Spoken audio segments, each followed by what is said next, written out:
4, 3, 2, 1, sync. Sync. Hello, everybody, and welcome to episode 1 Mardi Gras. of our BIONICLE G3 podcast. Placeholder. I'm Messa. I'm Bar. I'm Jonathan. And I'm Purple. And hello, everybody. How's it going? It's good. Yo. It's going good, yo. We had our little podcast up in here earlier up there, and now we are here, and Man, that podcast earlier was chaotic. yeah. The second you guys start talking about superheroes, it's all downhill from there. This one's gonna be very laid back. Dude, frickin' Vin, man, he likes Spider-Man way too much. You all have your favorites. Yeah, I have my stuff too. Spider-Man's my favorite, but jeez. John and Vin are really passionate about Spider-Man. I'm really passionate about Agents of S.H.I.E.L.D. I'll fight anybody who says it's a bad show. It's like, I we mean, all have our vices. it's a bad show at the beginning. Yeah, it is. I don't argue that point. There you go. Yeah, But no fight. It's a bad show. It's a good time. So, for people who don't know or are confused, we had spoke about this briefly in TTV Podcast 257, so if you'd like to get the full scoop, go over there. But basically what we're doing is, we got some feedback that people prefer our older style of podcasts where we don't talk about G3. We got just as much feedback saying people still like G3, they don't want it to go, they just maybe want some more variety. Or they want more of a certain kind of thing as opposed to nothing at all. So what we're doing, we're going to test this out and see what reception is. We're splitting the podcasts in two, whereas normally we would have a sequence on TTV where we talk about off-topic stuff and then awkwardly transition into G3. There's going to be two separate audio tracks now.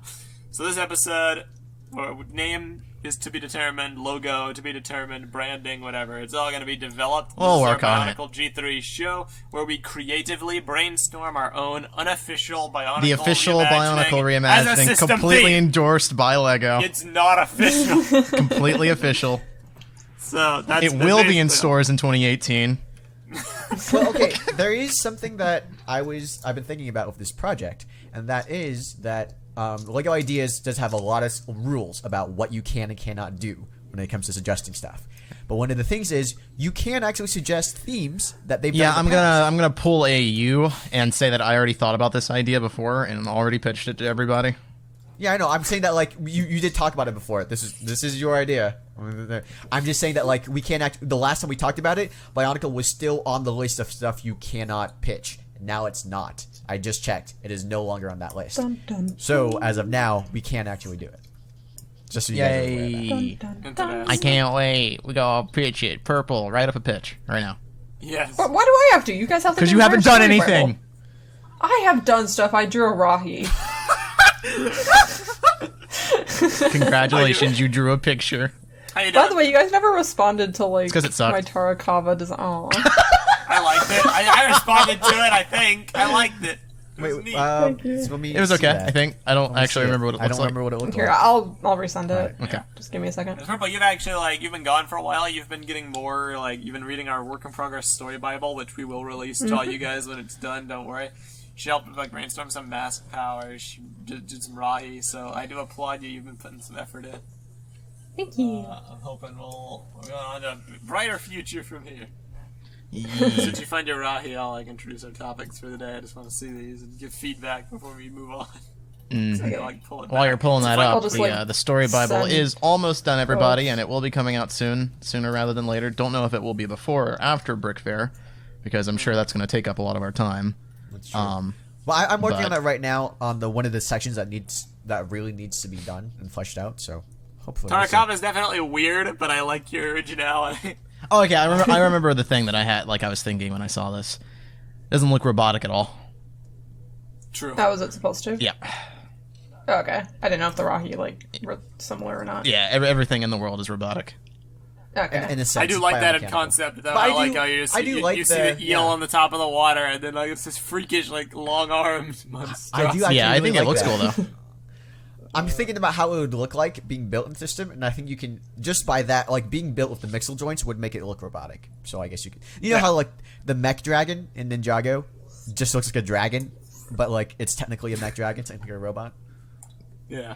Yeah. In the live studio audience, Krazik has asked, robotic or biomechanical? And to that, sir, I have another question. What's the difference?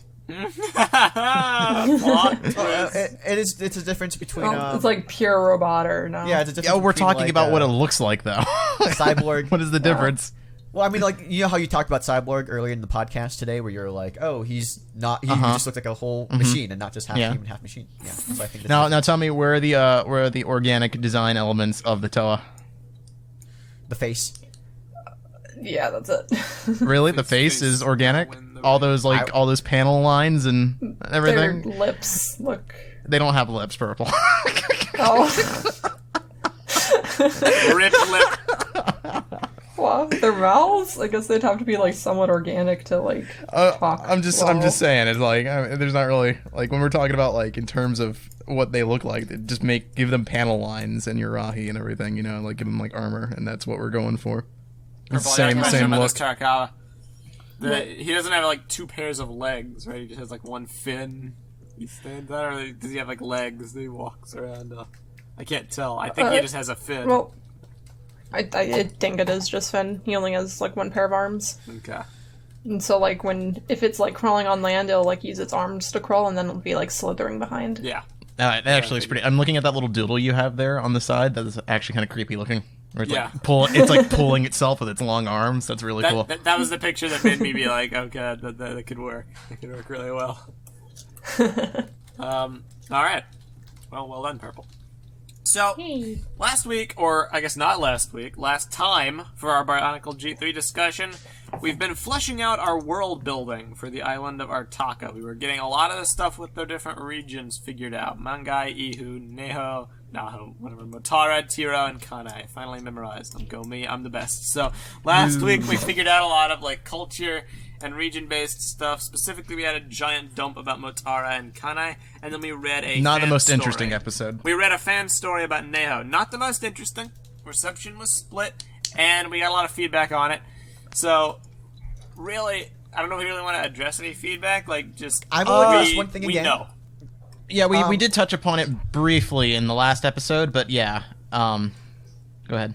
Okay. Essentially, I do want to address the thing about the people come to us all the time and say, hey, maybe it's time to take a break, go behind the scenes, work everything out, then come to us later with like your final pitch, like take a month break. Is one of the comments was like specifically about taking a bit of a break, then coming back with everything we have like as a finished right, because he was complaining that we are talking about too many boring things. Rambling. Right, yeah. right.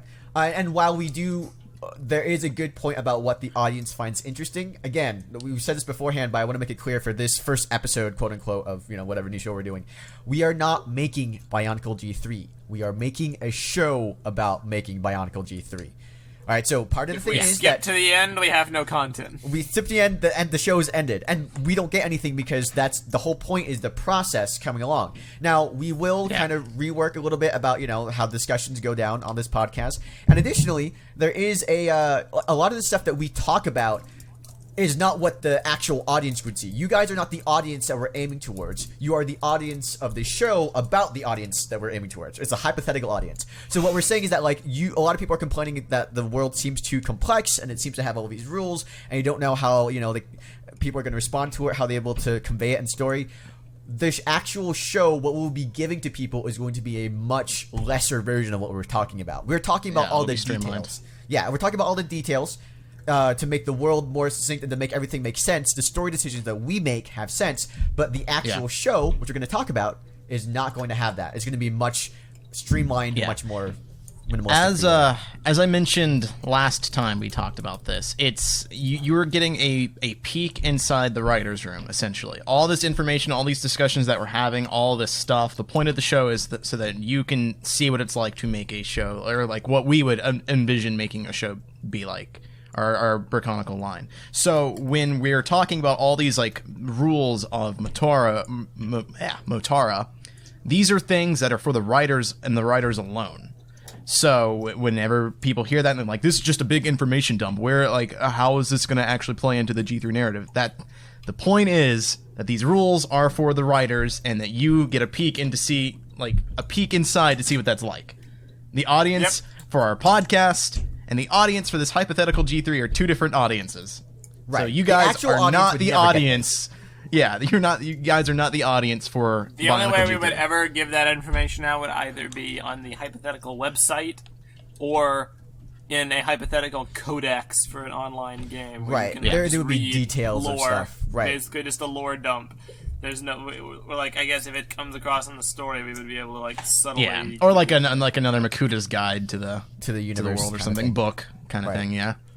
Part of it is a lot of people will also say like, well, if you're not going to show it, why do you create all these rules to begin with? The reason why we do that is because it is very clear in a story where things are not properly thought out all the way through, right? You do need to have to convey the appearance of an actual living world. You do need to come up with a system behind it, and then your story takes place in the system.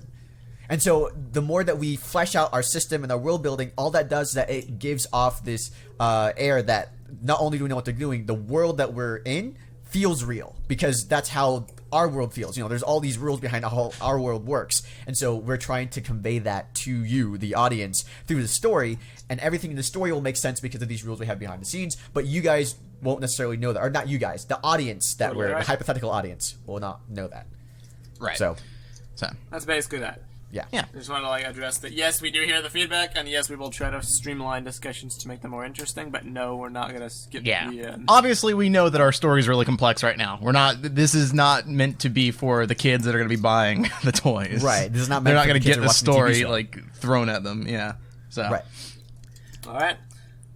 So as far as today's discussion is concerned, what do we want to tackle today? Because we didn't really have a clear. Like last week, it derailed into like whatever the whole secret organization. Yeah. So we didn't really leave on a place to continue from. So where do we want to go today? Right. So like I think the feedback from last episode was that the like, maybe we're focusing on too many of the side things, and I happen to agree there.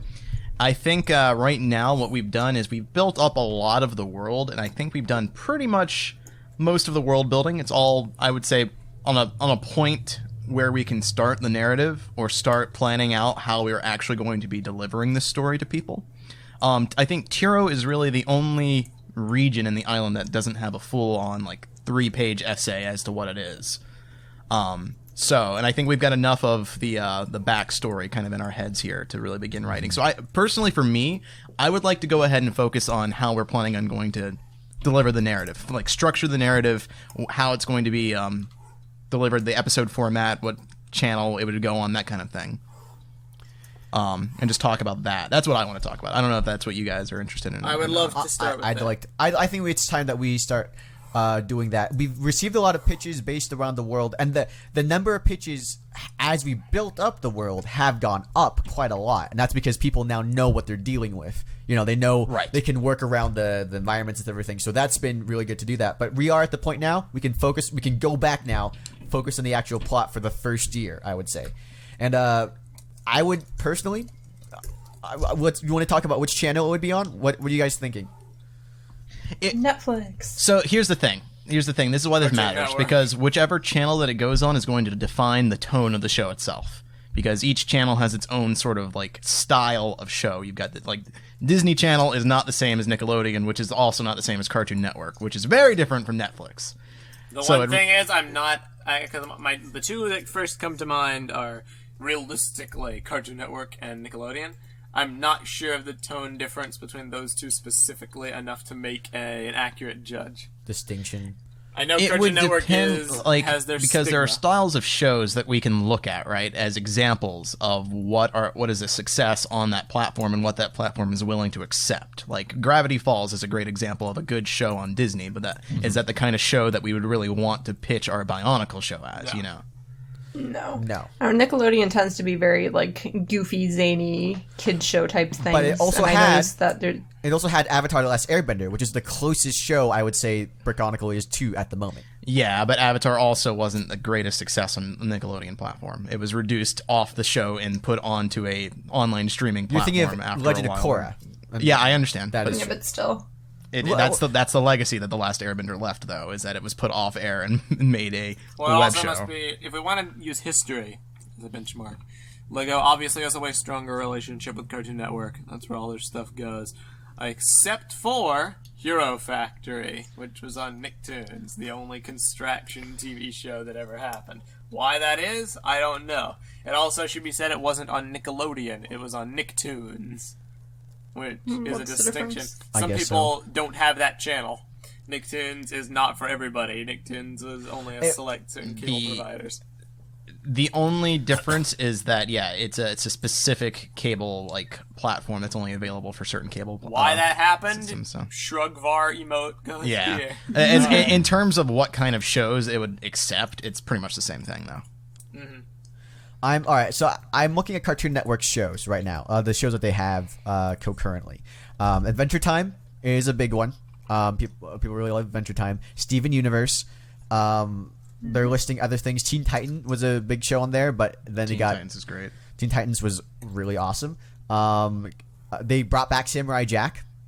And that was now Samurai Jack, was that on Adult Swim? It was Toonami. Toonami? Okay. The original Samurai Jack was on Toonami. It was moved on to Adult Swim when it came back. Okay, yeah. Because it was because the audience. Adult Swim and Toonami are basically like same-ish now. Samurai Jack aired on Toonami once it returned. But Toonami is also part of Adult Swim now. They do have, before. I mean, obviously Ninjago's on there, which is possibly the only other show we can really compare it to is Ninjago, right? Comparable, but equivalent. It's tough because I do think like the target audience that we would want to aim for is not necessarily the same thing as the Ninjago audience, or not Ninjago's perceived audience, right? The Bionicle itself, I feel like we would need to section it off a little bit because Ninjago already covers a good portion of that fan base who are a lot younger. Right.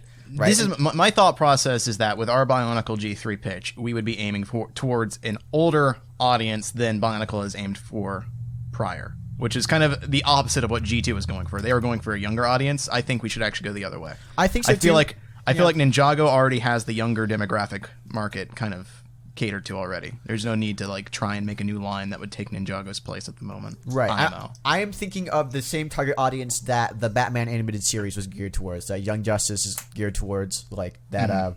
Like not necessarily adults, nothing on Adult Swim, but like the Toonami or maybe like a teenager, early more teenager, of a teenager audience. Yeah, maybe like 11, 12, and older to 16. Right. Yeah, 11 to 16, I think would be a good one. So you aim upwards, and then the younger people think it's cool. Yeah, exactly. Right. Not too much because then you put people off.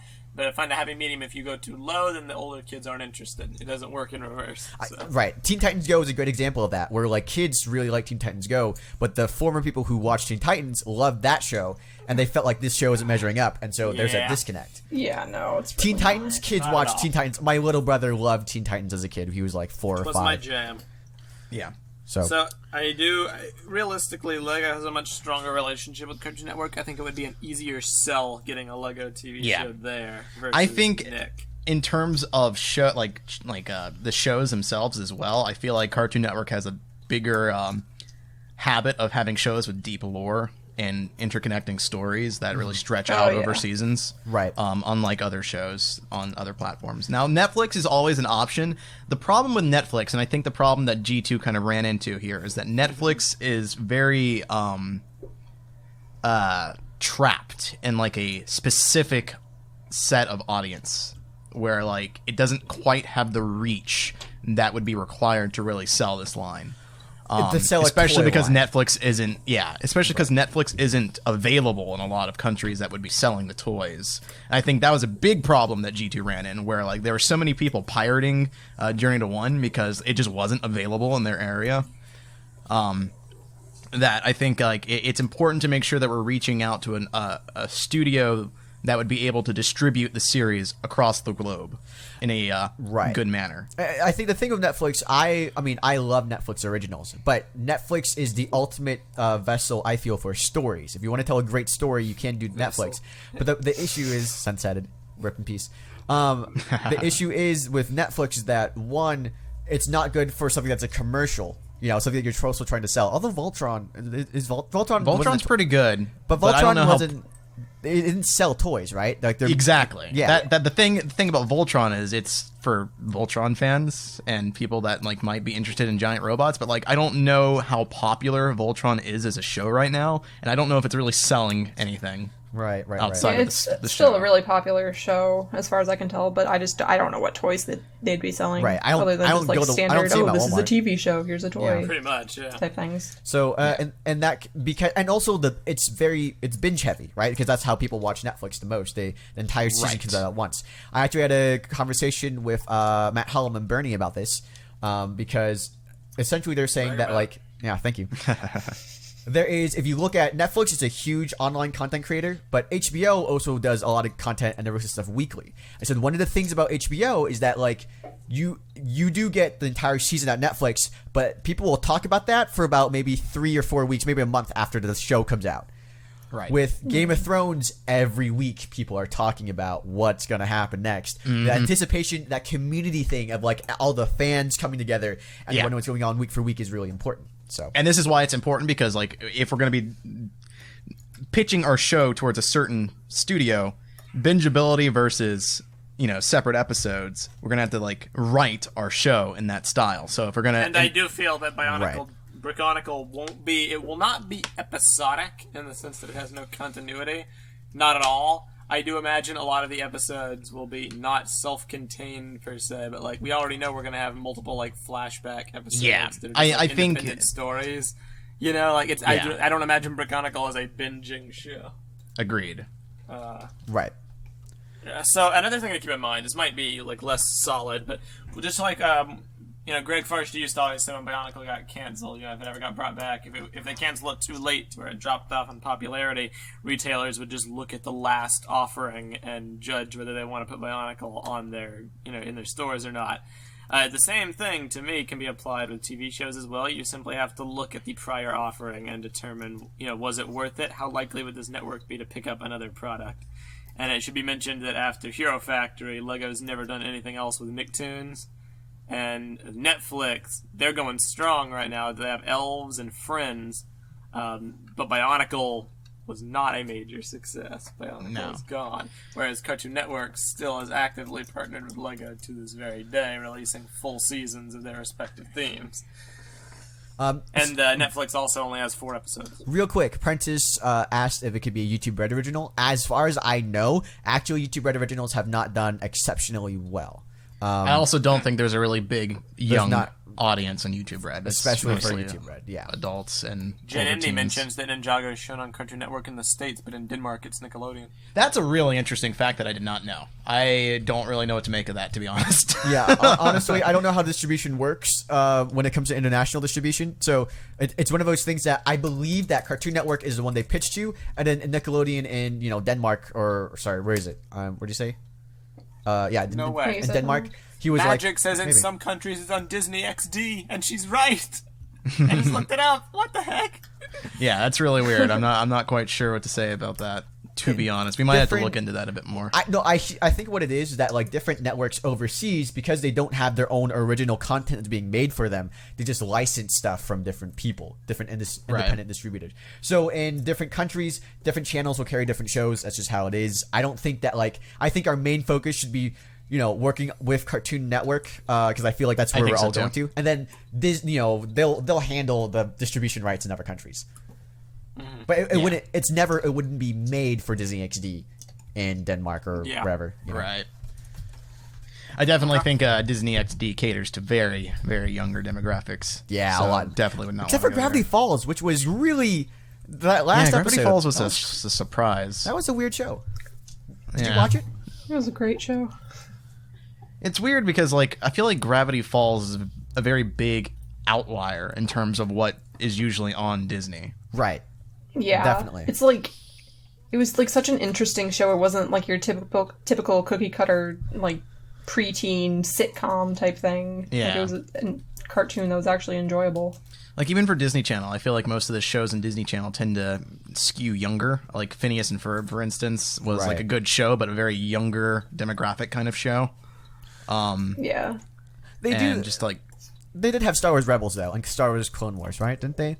Or no, they stopped Clone Wars because it was on Cartoon Network, but they do have Rebels. Yeah, they do have Rebels, and to be fair, I think that's more because of the relationship between Disney and Star Wars at the moment than it is because Disney would accept a show like that. Yeah, that's fair.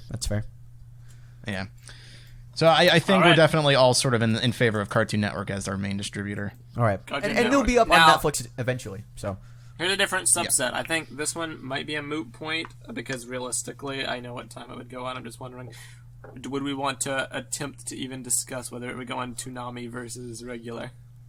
I think it would go on regular. I think for one thing, Toonami is Adult Swim, so like we're not aiming it at adults or old teenagers. It's still going to be for kids, but just a older demographic branch of kids. TFLLs essentially, like kids going from KFLLs to TFLLs. That's what we want to hit. Kind of transition them in. Cool. Next question. I feel like we've addressed this before, but I feel it warrants repeating based upon this information. How many episodes are you going to want to aim for? That's the thing, right? Okay, so we have to We said 13. LEGO doesn't do 13-episode seasons anymore. They haven't in a long time. The last one they did was the Ninjago season in 2012. Mm-hmm. They either do full 20-episode pilots, 20-episode seasons like with Chima, or they do 10-episode seasons like with modern-day Ninjago. And I'm partially wrong. The last season of Chima was 14. Well, I think because do keep in mind that usually first seasons for shows typically are shorter than second seasons and third seasons. I think Nexo Knights only had 10 episodes. It still only has 10. Okay. But yeah. Chima got way shorter. It went from 20 to 6 to 14. And Ninjago went from 13 to 10. Yeah, honestly, I would start season 1 out with 13 episodes and see how well that performs, and then go for the 20. And I'm going to assume, hypothetically speaking, that our show is going to be a success, just for the sake of conversation. Right. So we would move from 13 episodes to 20 for season 2. If we have to, if we go under the impression that our show is not a success, then we're gonna have to wind it down anyway. So let's assume for the sake of argument that the show releases and people give it really good reviews and people are like, oh, this is good. Yeah, just for the sake of I would say that our first season should be 13 episodes, with our second season being 20. That is, I don't really know, because while LEGO does do the whole 20 episode thing, I'm not really sure what most. My point is, I'm not really sure what the episode count is for Cartoon Network shows in general. Well, the only you're right about that, yeah. Because I know Steven Universe, for instance, has a very, very weird kind of schedule where they release. It's a weird episode length, so yeah, the episode lengths are really short, and they released episodes at a crazy time frame interval thing where they will have they'll post 5 episodes in 1 week. Yeah, at one point they did a new episode every day for a month. It was just the entire season. That's insane. Yeah. Let me look at Adventure Time. Let's see how many. I'm curious about Adventure Time. Adventure Time. The first season has 26. The second season has also 26. Yeah, they have 26 episodes. Oh wow, season 5. It ran for 2 years, but it did have 52 episodes. Oh wow. Wow. So that is 2 regular seasons, and they just combined them into one? Yeah, they just combined 2 seasons together. Well, yeah, Steven Universe did something similar, where the first season is technically all one season, but the first and second halves are referred to as season 1A and 1B, because the entire season is 60 episodes or something. Season 8, one of the latest ones that finished, had 27 seasons. There's season 9, but it's still ongoing, I believe. Yeah, there is one just released yesterday. You meant 27 episodes, right? 27 episodes, yeah, for season 8. Okay. Season 9. What show has 27 seasons except for Simpsons? I think Doctor Who. Well, yeah, probably Doctor Who, but I'm thinking of cartoons. But yeah, fair enough. It should be Maybe versus 20 Wilson episodes Day. is fine. If we're talking about Cartoon Network shows and we want to follow that benchmark, that makes sense. It should be noted that the only LEGO theme to ever receive 20 episodes was for Chima, and that was the pilot. It went down after that, and every other theme goes down as well. They never go up. Yeah. Except if you count the Ninjago pilot, it went up from there. While I do believe it is it's important to take a look at how LEGO usually does their shows, I would say that if we're going to be pitching the Bionicle show, I would hope that it would be a bit more. Well, because we're already going to be aiming it at an older demographic, so I think the structure of the episodes would be a little bit different as well. The narrative itself would be a bit more not contained, but overarching. Whereas Ninjago does have overarching narratives usually, but a lot of times they spend they'll stop the actual story to just kind of goof around and waste time sometimes. I think. Sorry, finish your thought. I was going to say I think cutting down on that sort of filler style episodes is a good idea. In that case, we'd go from 13 to 10. So, Yeah. Well, I think we could probably do from 10 to 13 episodes. It's going to depend on what's going to be in each episode, because I think filler is important sometimes when it comes to like getting to know your characters a little bit more and how they interact with each other. But as long as we're not like over relying on that too much, like we don't need a season where we're talking about the stupid bad boys at their bad boy school or whatever Ninjago is doing. right.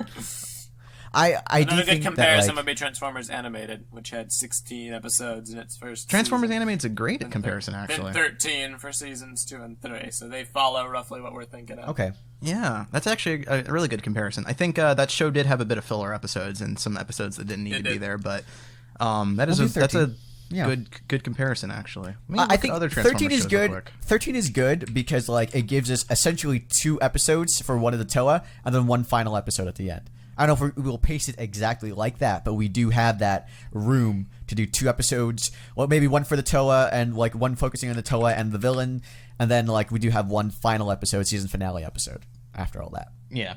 I think I still can't quite remember exactly what we decided upon. I still believe that we had decided upon that Makuta gets revived midway through. I think so. I think so.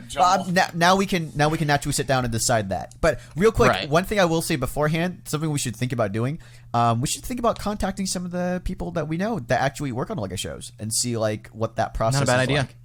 You know, That's just actually be like, a really good idea. Yeah, just ask like. Would they be allowed to like say anything, or would there be like a I think you thing? could say, if we're pitching just for the sake of argument, you're pitching a LEGO show, how many episodes could you realistically expect to get for a first season? Yeah. I don't think that's under NDA.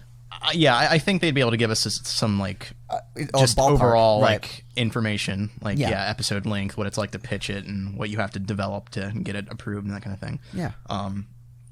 Okay. Yeah, that's a good idea. We should definitely contact some of our contacts for that. Yeah, I think that that could help us out a bit. But let's talk about the structure of the first season then. All right, for the sake of argument, right now it's 13 episodes until we hear differently. I'm gonna pull up a Google Doc just so I can like write some stuff down. Cool. And, put it in the story Bible. The only thing I won't be putting it in the story Bible. It'll be a different document. The main thing I'm still not sold on, Okay. just not because I don't like the idea, it's just because I'm not sure how that'll work in a TV show format, is having 6 either primarily flashback or partially flashback episodes about the Toa. Because for a 13-episode season, having half of that be flashback heavy, I'm not sure if we would do that, how well that would work, or how well that would do if it was all in a row versus spread out over the course of the season. No, the thing about flashbacks and them taking up the time of the episode, it will depend on how we structure it, because I believe that if we balance between flashback and present day content, it could work. Like animated. Yeah, like animated, or even one show that I'm thinking of in particular that did it really well, but abused it a bit too much, was Arrow. The first season of Arrow, the second season of Arrow, I think really handled the flashback part of the show really, really well. I think when that show started to fall apart, when they reached a point where the flashback should have ended, but then they kept doing flashbacks. I didn't spend all 5 years on the island. Exactly. Right. That episode. That's the moment. That's the moment. Right. That's the moment where he goes around and he's like, I wasn't on the island the whole time. That's when it starts. Right. But I think the show did a really good job of handling flashbacks and balancing that for the majority of this first season. So I think it can work. It just depends on how it's written and whether the flashbacks are relevant to the story of that episode, which the way we have it currently, I think it is. Especially with like if we're taking examples from the community, a lot of the stories that Dark Maestro has written, I think handles the flashbacks really, really well, where he's going back to where them are torn and then kind of bridging that to them being Toa, and there's like the parallelism. Yeah. Okay, so let's. Yeah, the thing about like flashbacks is that they have to not only like give context to the characters, but they have to like give something relevant to like the present day. Right. So if you can like integrate like some moral or thing from the past that would like help them in the present, then it becomes like a better flashback. Exactly.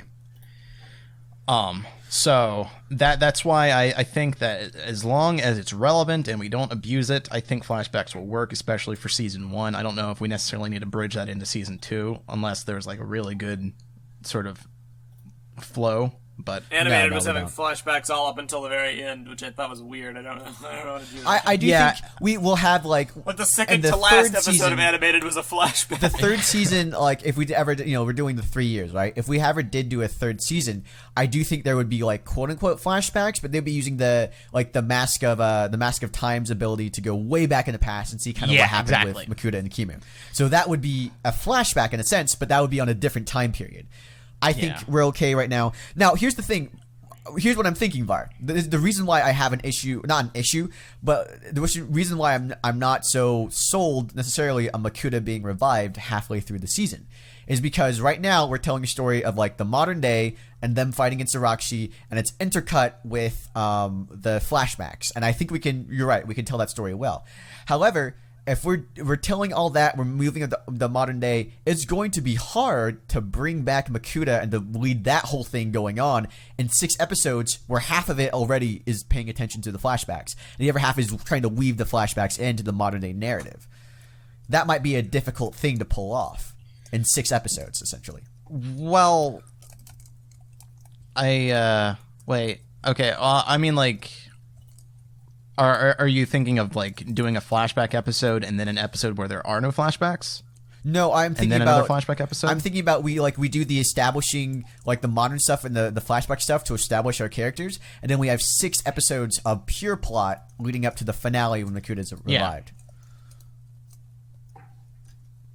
Oh, okay. So, This actually does tie into. I think I see what you're saying. Okay, so the idea here is that while trying to balance the flashbacks and the modern day narrative, it'd be difficult to do all that with the flashbacks as being part of the runtime, Yes. while also getting to the point where Makuta's revived. Exactly, yeah. Okay, I see what you're saying. Well, that's this actually ties in with the discussion the live studio audience has been having. Something that we have not considered is that both Ninjago and Nexonites have 2 waves per year, and each wave gets a 10-episode season. And that is how that show functions. It's not 10 episodes a year. My counterpoint to that was, well, Ninjago hasn't had 2 full 10-episode seasons a year since 2015. And the counterpoint to that from the studio audience is that's not because the show's direction has changed. The It's movie. because the movie has Yeah. thrown Right. everything into disarray. And both Nexonites and Ninjago have 2 seasons a year. And if we went with that model, that would mitigate these concerns. Okay. That is true. That's in that case. That's But for that 20 to episodes. work, for that to actually work, then we would need to plan out the theme story, which is why it's important we're having this conversation, because each wave would need to have a separate plot line, which is Right. kind of what I've been thinking. Like Makuta gets revived halfway through, the second half of the year is different That- stuff. Yeah. Whereas Bionicle G2, how they did it, they had their story wrapped up like immediately. So the other wave that comes out during the year was just expanding on that first plot line, which did not work. Well, see, okay, if we do that, 'cause that's very important. If we decide to go with this, then we can have Makuta brought back at the first part of the end of season 1, essentially the 10th episode, because we do have enough time in those 10 episodes to do the flashbacks and the lead up to it, and also have like a couple episodes of plot right before Makuta's back. So I think that We probably need to split the flashbacks between seasons. I would, because the Rock's aren't going away. Like, we're not going to have a 10-episode season and have 6 of those be flashbacks. I don't think. I think it'd be a bad move. How Animated did it, I think. with, Part like, of it- Season 1 and Season 2. well, part of it, yeah, I can totally get that. I think In Season 1, we learned about Optimus and Sentinel Prime, and we learned about a little bit about Bumblebee and a lot about Ratchet. And then in Season 2, we learned about Prowl and Bulkhead, and et cetera, et cetera. so. But in order Real for that to quick, work... quick. Executive decision. Are we going to do this? Are we going to do 13 episodes? Or are we going to do 10 episodes in a 2 year? 10 episodes. Once people point it out, that is the norm for Lego. I feel that. I mean, again, you say like, "Oh, is there? Do you want to base it off other shows or whatever?" But if Lego does that anyway, I'm not going to artificially say, "Let's have fewer episodes." You know, I would only do that if I was lowballing the success of Bionicle as a theme. But Okay, if wait. we're not gonna Okay, do so that- are you arguing for 2 10-episode like story arcs in one season? Is that what you're saying, or one 2? year. There's 2 2 seasons a year. 10-episode seasons. 10 episodes makes a season.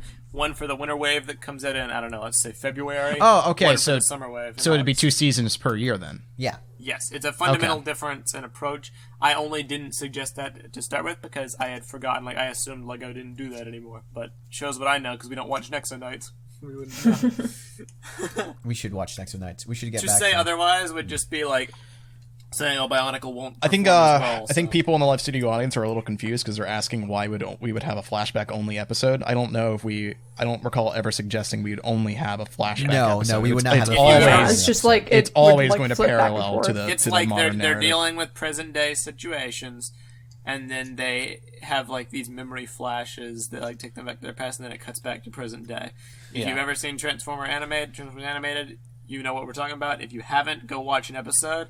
They do flashback episodes all the time, and that's basically the And remember, format it's of not it. a flashback episode. It's an episode that has flashbacks. that has in a it. flashback. Yeah, Right. I can't imagine a show where an entire episode is nothing but flashback making any sense to the audience. I Well, feel like that. Kojima did that, and it was garbage. They started off Oh my their God, that premise was with so they did a flashback awful. inside of a To be flashback fair- to launch their show. To be fair, Legend of Korra did do that, and that was the best received episode that season. Was when they went back. Okay, and told well the story of the that first was Avatar. because that was a lore flashback. To be fair, Right. and that was like that was we like a can mini do arc that. within Okay, that. I could see us doing an episode based around Makuta and Akimu and that Heck whole yeah. thing. yeah. Elemental Masters, right. Fair So enough. Elemental Fair Lords. enough. Right. That makes sense. Yeah. I think we could totally get away with that. I'm just thinking like in terms of like the characters themselves. Like I don't know if we're gonna do a whole 2-episode arc where it's nothing but Narmoto's backstory as he's going through the No. Although, to be fair, though, I would say that the first episode of the show would focus on one character. It wouldn't be a flashback. It would be a concurrent story because that's what's happening to him right now. It starts off with him as a Matoran and it ends with him as a Toa. I would love that. Yes. to Because death. that's how Ninjago starts off with like Kai, and then they go into the backstories of the other ninja later. They do Kai and Nia at the beginning and stuff, right? That's like we see him before he's a ninja, and we see him train to become a ninja, and then we see everyone else later. So I feel like we could do that with Taku or So something. okay, you're saying the first episode shouldn't include any of the other Toa, just one. Focus Should on be just one Toa, right? And then And then the next episode after that, we focus on what? Well, it also depends on how the Toa are going to like meet each other, because how it could happen is they get a calling or they have to go to this place to like become Toa, kind of like in Legends of Metro Nui. Yeah. And they meet each other at the very end of the episode, and then the next episode they're all together when they're Toa now. Oh, that's would interesting. be- Okay, yeah. and like ending the I first kinda like that episode one. with the meeting. yeah, and That's it's cool. how I like Bionicle that. did it, anyways. You know, We need to figure out a way to have that happen. Kopaka met Pohatu first, and they had their like first bits alone, and then they met. Oh, it's the other Toa, and then that's how they got into Exactly. So I think this works because if we presume this first episode to be the origin and the island gets frozen and then the Toa become like the Toa at the very end of the episode, and then the 10th episode is the Makuta conflict and he gets freed at the end of season 1, and then we have 3 flashback episodes for half the cast in season 1, then that leaves us with a nice 5 episodes to develop the plot along, which I think is optimal. part of it too. I mean, the part of the mystery in the first season will be like what happened to the island. Because again, remember the audience that's listening to us right now, They have no know, clue what happened to the audience, Right. Or to the island. Yeah, right. So they have no idea what's going on with the island. Part of that mystery could be why is everyone frozen, and that's part of the arc is figuring that out. Exactly. Right. That's how I always imagined it. Is that there would be this whole mystery going Same. into I season know. 1. as That's to why what when happened LJ to was the like, island. "There's no mystery in this," I'm like, "There is. We just know the answers because we're plotting it out." You know. It's a mystery for us. Right. Yeah. So the important thing to take from this, and to give some thought to, season 1 would be pretty easy to do if we go with this hypothetical Makuta gets freed at the end of season 1 thing, which I think we're going to do. But that leaves us with a void for season 2, and we need to find out what would happen with that. And more importantly, I know this is like jumping the shark a bit, but we need to at least do conceptual brainstorming of this to see if this is even viable. What would the sets be for the second wave of the year? Uh-huh. Because that will determine if we have a strong enough wave to make another season off of. So here's the thing. So with LEGO Traditional and with Bionicle Traditional, what they would do is they would design the sets first and then make the story around that. But I think we should do it the other way. I think we should figure out our story first and then figure out what would be a good set from the story. Fair And enough. Yeah. and maybe My only if problem with that. yeah. Go on. No, she said in our story we have like Makuta gets freed. He doesn't make himself known right away. He's in the shadows. He's manipulating people. The Rakshi are still a threat, so they could perhaps be the villainous forces again for season 2. But I always viewed season 2 as like, okay, so they're Toa now. They've freed the island. Now we get to go back to the island and see the status quo. The Toa get to interact with the villagers and see how their perception's been changed now. Onua gets his like family relatability drama. Tahu and Kabaka get their political drama. But there's no set potential based off of that. Yeah, no. I disagree. Very, like, Well, see, the thing with season 2 is that season 2 is all going to be about the Civil War. So I think when it comes to sets, Well, I imagine a lot of sets kind of following a similar style to what is the season? The one with Nauticon in Ninjago. Skybound. Yeah, I imagine a lot of sets being very similar to Skybound sets, with like different like subsets of villagers being villains, sort of like Akmu and his raiders being a problem, and just like because that season's going to be filled with like a lot of inner turmoil kind of. It'll be the Civil War antagonist. setup, but the Civil War won't have started yet, so we can't have some of the manipulators be the villains. Like the raiders, it's a good idea. Which ties back into the thing that maybe having these side characters, Tuyet and Akmu and all these people, like going into having these extra people that could be villains is actually viable for what we're doing. You know, it's not a wasted. Yeah, I mean, I'm just using Tuyet as an example. I'm saying that like coming up with these side characters was important because we do need them for part 2 of or season 2 essentially. Right. Yeah, but back to season 1. So we're ending the season with Makuta getting revived. Cool. The first wave of sets is probably going to be our Toa versus the Rakshi are going to be the main threat for part 1. Rakshi, right? yeah, Rakshi definitely some Rahi as well. I think the Toa can. I think Rahi is definitely important. Yeah. Rahi they're basically ever present. Like if we ever need like a filler set, that's the beauty of Bionicle. Being like, oh no, Toa's wandering around, he gets jumped by a Rahi. He has to fight him off. Yeah. I do love Rahi. Great about Bionicle. Rahi are definitely a great way to have some sets in there.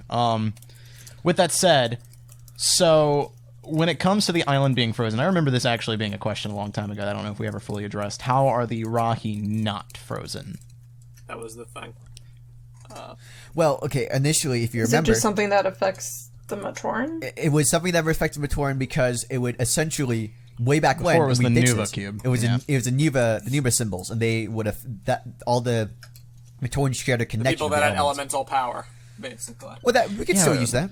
I imagine the Rahi would have elemental power too, right? Yeah, I kind of would. Maybe not to a major extent or anything. I never saw the Rahi. But they could just be like affiliated with different elements, like the Tarakava would be water. But there's a fire spitter though that has. Yeah, like that. I was thinking that they would have almost more control of element. Yeah, but it seems more of like a biological quote unquote feature that they would have, like they can like breathe fire or whatever. Yeah, like a dragon.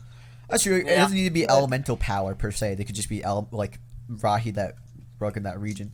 The Matoran are very important. And to be fair, what we could also say too with the Mask of Time is that the Mask of Time was only made. The Rahi were initially a point of the world, right? The world was made just to have Rahi and normal things out. That was Makuta's thing.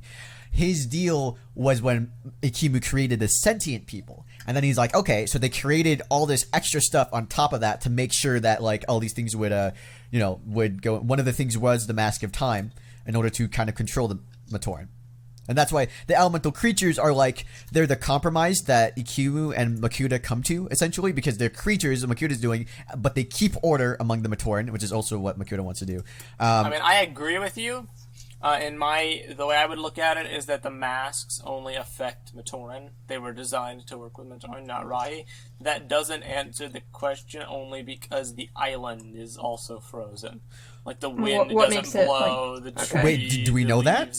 We can say that yes. Was our conceptualization. Yes, that was our conceptualization. It's not like the island is just functioning as normal, except for the villagers just standing there. That's dumb. Yeah, the island was frozen in time. Right. No, you're right. That doesn't make it a lot of sense. Time bubble. So it would honestly depend on how. It's difficult for me to think. The Rahi could be for the sets in Wave 2. But I don't know because the Rakshi... I hate that I'm doing this, but I get Lego's plight now. If the Rakshi aren't having vehicles, then I don't know if we can make a whole wave of sets for Wave 1 that just has the Toa Well, okay, fighting let's also think No, about I this, just right? I just think we just need to come up with a reason to unfreeze the Rahi. That's all. Yeah, we just need to we need to find a way that makes sense within the world. Or then, side note, if it does come to worst, we can ditch the freezing thing.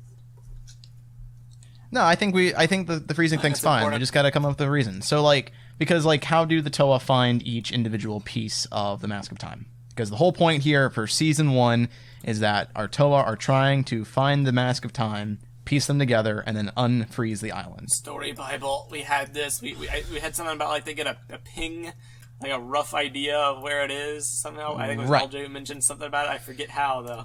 I forget what it was. So remember, it was like the Rockshi. Then they stole the Mask of Time first, and then they used Yes. it, and then it split apart. They fail. Yeah. They used the Mask of Time, it split apart, pieces shattered and spread throughout the island in certain places. I think before our solution, our one idea was that the pieces always go to the same spot and not a random spot. Yeah. Okay. Yeah. I'm not sure if I like that or not, Okay. personally speaking, but I mean, I guess that works. It's a spawn point in time.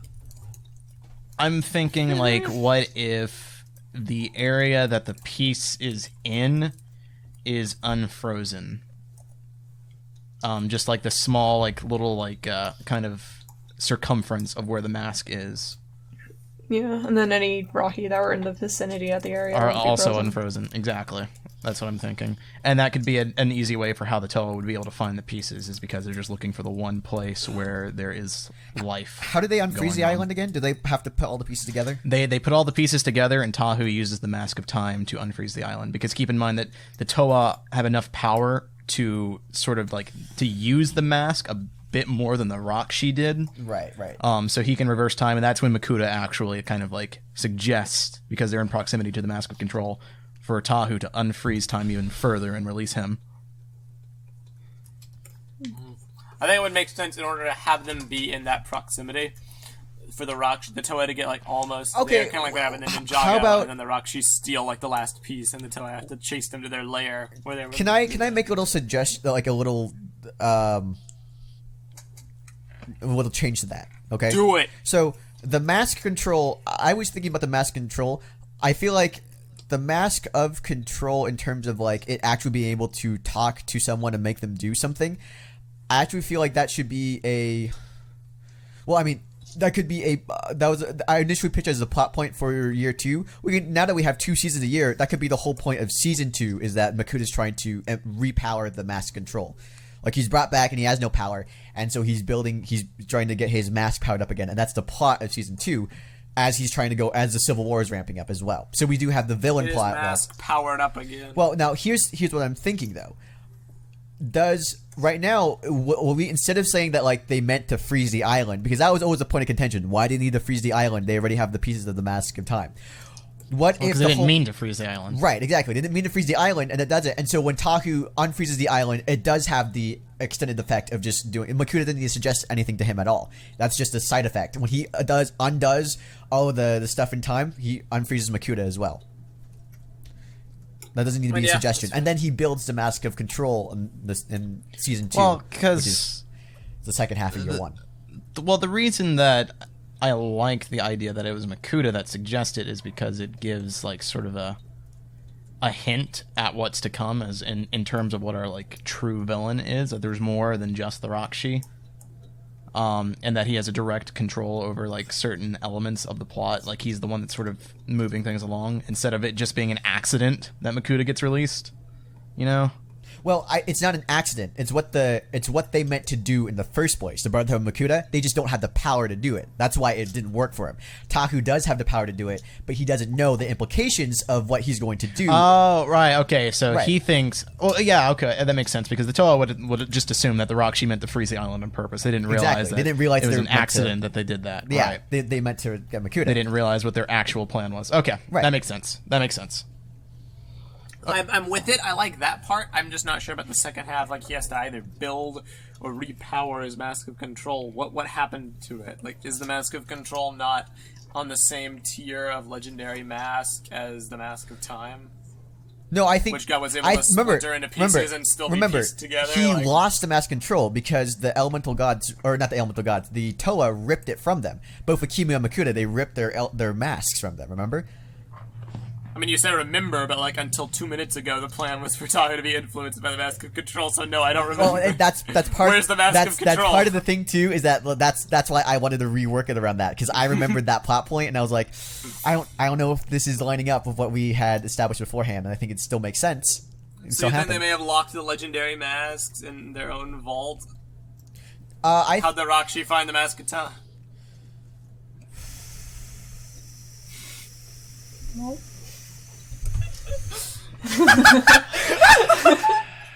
The big exhale. Welcome to writing. Let me think about this a bit more. All right, just note we got about 5 minutes, and then we're gonna start wrapping up. Boy, okay, hold on. Let me think about this real quick. So they need to find the Mask of Time. Well, I mean, okay, part of it, I think we could just get away with, like, not get away with it. We'll have to explain how they found the Mask of Time, but it has taken thousands of years for this to happen.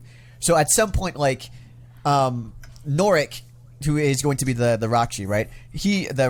I think he's the guy that kind of leads the Rakshi as well. Am I not mistaken? Am I mistaken in that? Or? Yes. No, you're right. No, you're right. You're right. Norik is kind of the guy, like, putting everything together. This military general doing all this stuff. Yeah. I think that this could be like a partially, this passed down thing that the Brotherhood of Makuta has kind of always existed for a while, trying to find the mask, but they never got anywhere. And finally, Norik is like, all right, I'm going to take it. He believes in Makuta and that he is Makuta is the real great spirit. He's doing all this stuff, and after they find the Mask of Time after going through all this stuff to get there. No. That's not what I mean. Like, I can believe that they found the Mask of Time after so many years. That's not my issue. It's number one, the Toa locked the masks in these vaults. They were multiple masks per vault, and they gave them specific keys to where only the Toa of the next generation would be able to unlock this next vault in dire circumstances with the golden masks. With the legendary masks, I could believe that they would hide them separately because they're so powerful. They wouldn't put multiple legendary masks in one vault, for instance. That'd be too risky business. But why would they not lock it with a similar method? Could have locked it away. They could have hidden it. Yeah. Not in the same place. Are we talking about the Mask of Time or the Mask of Control? Both. Okay, according to John, the Toa would rip all of the masks away from everybody, including the legendary masks worn by the brothers and the Mask of Time and any other masks there might be. So the Mask of Time, creation, control, alternate futures would have all been stripped and locked away. I mean, like, I don't know if the legendary mask would be mask that the Toa would have stripped away. Well, do you remember, like, we were talking about that? That's how, back when it was the elemental gods, not the Toa, how they would, like, when they defeated Ikimu and Makuta, they took their masks away as, like, a show of, like, to stripping them of their power. Remember? And then they imprisoned them? Right. So it would be this. Yeah, this but that's not that's a different Toa team than the Toa team that locked the mask of power away from the Torn. Yeah. So I'm just like, in terms of, it might have been hidden differently. Yeah, they hid them differently. Were you confusing the two? Yeah, the Toa that did the mask, like the lock all the masks of power. We have one mask. We have one mask hiding group that's doing it really securely. Another mask hiding group that's not as secure. Right. Yeah. Okay. Well, keep in mind the legendary masks are called legendary for a reason. They're legends.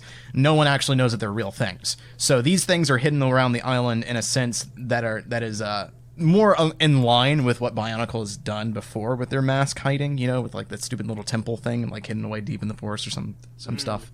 The Mask of Power are actual masks that are real and that the Toa have taken those away and locked those in a vault. The previous. What if we have these labyrinths, like the Labyrinth of Control, or the Labyrinth of Creation that hides all the different masks, so the only person who gets through has to pass through this crazy obstacle course. So Makuta's B-plot for Season 2 can be like him trying to find the mask. I'm not like, being serious, not like an obstacle course. Well, like these the Labyrinth, challenges right? Yeah. that Makuta Like and the Labyrinth have to overcome. Like the Labyrinth in Journey to One. In G2, in a sense, yes. These elaborate, sprawling underground things. But then you gotta ask, like, how could nobody ever find it before, blah, blah, blah. I mean, like, it could, They just weren't talented enough. Like, only a Toa could get through or whatever. I mean, yeah, like, I don't think it's necessarily... It's hard to believe that they wouldn't have found them before. I mean, Like, why didn't we find King Tut's tomb before 19 whatever they found it? You know? Yeah. Like I mean, that. and to be fair, it's not a contrivance because finding the Mask of Time, which is what they want to find, is what starts the plot. So the reason the plot happens is because they found the Mask of Time. They found it. Yeah. So right. Okay. It's not just that. It just So we happens have. to be. Right. So let's piece this together before we end. The Rakshi and the Brotherhood of Makuta have been looking for the Mask of Time, as well as all the masks, for thousands of years. Try to get Makuta back. They find the Mask of Time first in one of these labyrinths. They somehow crack into it after all these many years. They get the mask and they try to unfreeze Makuta's by this time prison. How do they transform into the Rakshi again? We never really established that. So far, Yeah, it's sort of just it was the corruption of their element. Ragdoll proposed the Mask of Monsters, which I was down for. But I'm not a big fan of the Mask of Monsters. I think corruption of the element has been an established part of our lore so far, and because the Toa are going to be dealing with that as well. I think the light and darkness of the elements, yeah, the light and darkness of the elements are a thing, and I think it's just the more they they kind of retreat into darkness, the more they change physically. Could we do a thing? Could we do a thing possibly to involve the other Toa too? That like the Mask of Time, like in order to be properly used, it needs to be lent elemental energy by like the 5 other people, the 1 people from each. Sure, kind of charge it up. Right, help charge it up or do something. So that way the Toa all of the Toa, even though Tahu uses the mask, all the Toa can be involved at the very end. And also it explains why the 6 other people who are not the only people in the Brotherhood of Makuta are, you know, they're just the ones that mutate, is because they're the generals. Okay, so you're saying that the mutation should be a direct result of using the mask. Using the mask, right. Okay. It backfires and corrupts their element in that sense. Okay, that's fine. Yeah, that works. So Rakshi get the mask, accidentally freeze the island. Toa get awakened based on prophecy. They go through this whole gambit of trying to get the shattered fragments back before the Rakshi can. They fight. They do all this crazy stuff. My head get it is like the Toa get very close, but just like what happened in Ninjago with like the fang blades or whatever, the Rakshi are able to get one of the fragments. So the Toa have to go chase them down. They go to their lair or whatever. They have like one big final showdown. They defeat them, get the mask, charge it up like you just said, so that Toa can do something.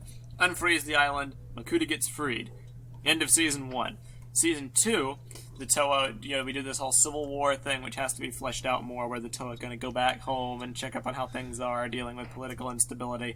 And we have the B-plot, kind of like Megatron and Animated, where he's doing stuff in the background, where Makuta and the Rakshi now have to track down the Mask of Control. Season 2 presumably ends, or maybe the midway point, Makuta gets the Mask of Control from the labyrinth and starts manipulating people. I think that the finale of Season 2 would be the fight with Makuta, which leads to Makuta telling Kopaka to go open up the vault, and that would be the end of Season 2. So you mean like Makuta got his Mask of Control already at the end of Season 2, during right? Season. Well, it would have to be somewhere before the end, because yeah, he you're has right. to have the Mask of Control when he fights Kopaka. Yeah, you're right. But I mean, it'd be in him. the season, like in the finale, is where he gets the Mask of Control. He tells Kopaka to open the vault, and then that would start the actual Civil War once the vault comes into play, because everything is ramping up and there's already little squabbles, but the masks are what gonna kind of be that catalyst. True enough. It kind of throws that into disarray. Cool. Well, that's a basic plot outline. Now we just gotta flesh out what happens in each episode. Yeah, we'll and we also have to figure out these questions like, how do they find the labyrinth? Are there any like signals that come out? Or are the masks powered up and are perhaps emitting energy, or have they been drained of How do the power? Rakshi find them? Just anybody. Like, how do the Rakshi find the Mask of Time? But also, how will Makuta find the Mask of Control? Like, there have to be some clues to piece together its location. You can't just stumble upon it. Right. You're right. So, got to think about that. And I kind of have sympathy for Ninjago and their temporal energy scanner thing now, because that was an easy plot element. Like, oh, we need to find this stuff. Well, there you go. Scan that temporal energy. So I don't know. Good progress, guys. I think we're gonna go ahead and wrap it up. All right. Tell you the truth. All right. So, all you guys listening, if you follow this Brickonicle project, leave your thoughts on our rough story outline. Leave your thoughts on the amount of episodes for the season, the network it's going to be on. We're pretty content on things, I think, but share your thoughts. They might turn it around if you have some inputs. And also, stay tuned, because we're going to release the Story Bible very soon, and it's going to be great. As soon as we're done with that, it's going to be for all you guys to enjoy. It's going to make this project a lot easier, let me tell you that much. So, Thank you all very much for listening. Check out our Patreon at patreon.com/the channel and help support all of our content, especially even $1 can help because you can join the live studio audience, be a part of these discussions, contribute live, and that'll be just fantastic. So we really appreciate all your support, and we'll see you next week for the next episode of Placeholder, the BIONICLE G3 podcast. Give name suggestions, by the way. Because this project might not always be about BIONICLE or G3. One day we might, I don't know, do some other stuff. We might do other creative works. We'll make our own LEGO line. Who knows? Make your own LEGO Make our line. own Ninjago version. Exactly. So maybe brainstorm some creative themed podcast names. That'd be cool. Until then, see you next time. I'm Mesa. I'm Var. I'm Jonathan. And I'm Purple. We'll see you next week. Farewell, everybody. Bye. Goodbye.